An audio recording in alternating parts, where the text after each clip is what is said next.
Yeah, when you somebody wants to reuse equipment and just put on the pipes and throw it back into service.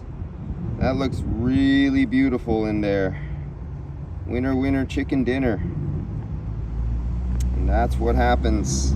This is why I usually turn these jobs down, other than I know this person through my other business, the automotive one.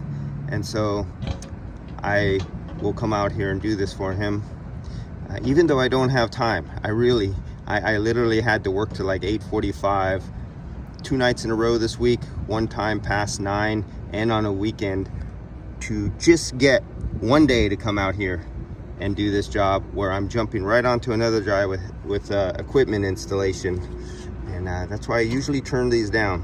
And like, my son looked at all the sand that was in the system, and then he's seen the wrong size lines on the other ones, and then he's seen Stay Bright 8. My son agreed with me. These would be normally one of these jobs that you just look at it and you see this kind of stuff, you throw your hands up and go get somebody else. Nobody wants this kind of headache. But okay, so I'm not going to reuse these Schrader valves, valve cores. They were this was all dirty inside there.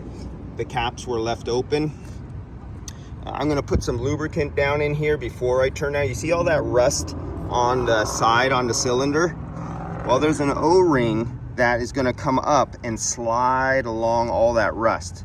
And when you have a rough surface and you're sliding an O-ring, as you're cranking that and you're opening it, an O-ring is sliding upwards and rotating, and it's going to rotate over, basically you could say that's sand, and you're going to tear the hell out of O-ring. You're going to have a leak right here.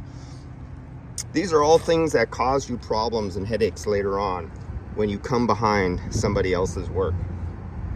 All right, next video, let's see what happens.